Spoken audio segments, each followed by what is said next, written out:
The Breeders' Cup action is non-stop. Got to play it through NYRA Bets. Head to NYRABets.com. Promo code BC19. You get a $200 match on your play, but also a $25 risk-free bet on either the Breeders' Cup Juvenile or the Breeders' Cup Classic. Also, since we'll be talking about the Breeders' Cup Filly and Mare Sprint, 10% winner's bonus on all sprint races throughout Breeders' Cup weekend, and that's playing through NYRA Bets. Also want to remind people that the Breeders' Cup Filly and Mare Sprint is part of a pick four sequence. We'll talk about that later. Let's talk about the Breeders' Cup Filly and Mare Sprint. And obviously, one of the big things about fall racing, but particularly now the Breeders' Cup races, are the matchups between 3-year-olds and older horses. And that comes to the fore very much in this Breeders' Cup Filly and Mare Sprint, where favored Covfefe will be matching up with the older Come Dancing, the 5-year-old who's been sensational this year, particularly in sprints. One of the races of the year always seems to be the test at Saratoga.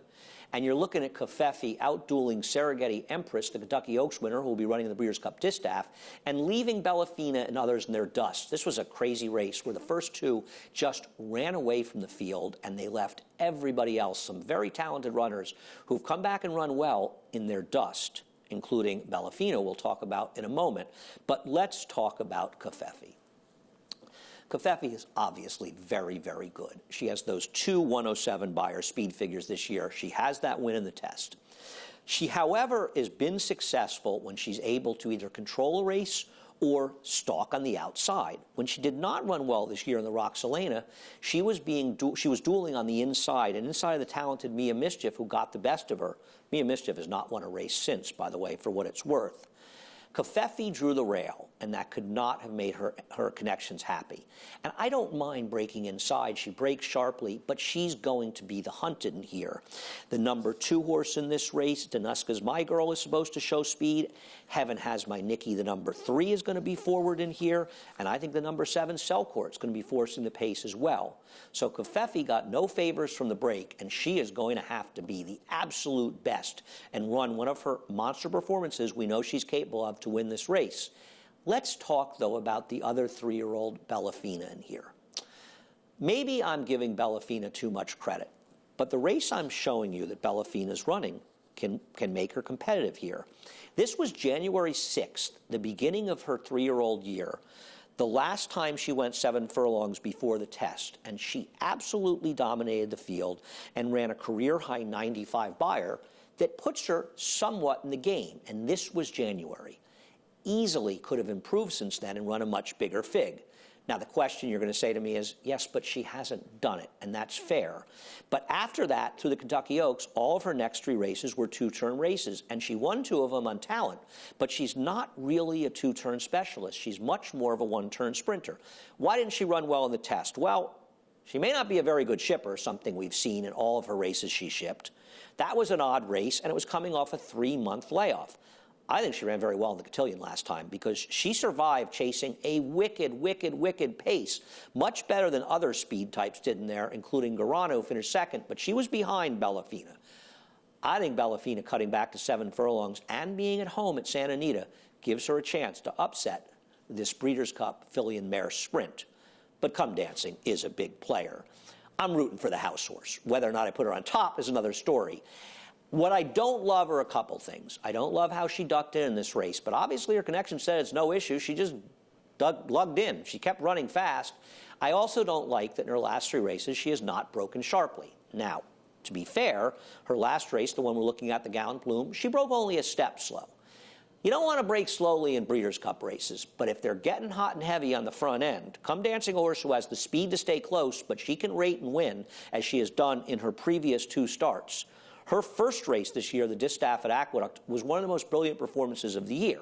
An effort like that would win this race regardless of what Covfefe does. And Come Dancing is coming in this race off a brilliant 110-1 6-furlong breeze at Belmont Park, perhaps her best work of her life. She is a talented runner, the second choice for a reason, and one of the main horses to beat. Let's take a look at some others. Let's look at Spice Perfection and Dawn the Destroyer. I didn't show the start, but it is important to note that Spice Perfection stumbled pretty badly, went down to her nose at the start, and she fought through between horses. She didn't angle sweetly the outside. She came between, and I think she got a very good ride by Javier Castellano afterwards, but she's splitting in a tight hole there after stumbling at the start, and she has the credentials prior to that to be a player here. A fringe player, though. The problem is her best figures at best put her in the fringe. The best thing she gets, besides getting John Velasquez, is an outside post where she can stalk. But is she good enough? And frankly, of the two, I thought Dawn the Destroyer is the one you might want to get for like maybe third or fourth in tries or supers, because she's not necessarily good enough, but she might have the right running style for a race that could feature a very quick pace, and that pace could feature Selcourt. And we'll take a look at Lady Ninja getting an excellent ride by Drayden Van Dyke to run down Selcourt, two horses that rode the inside. Now, Selcourt had absolutely no excuse. How did she not win this race? Dictating on the front end I know it was a fast pace, but in California, these are not brilliant fractions. She should have gotten it done. I don't know if she and Lady Ninja are good enough in this race. Now, there was a time in Selcourt's career when she was good enough to win this race. I'm just afraid that that time has passed, but she is one who has back figures that are fast enough. Yes, I have great respect for Covfefe, but I think she's going to have a very tough road to go in this one. I think it's going to be hard for her to win it from that inside post.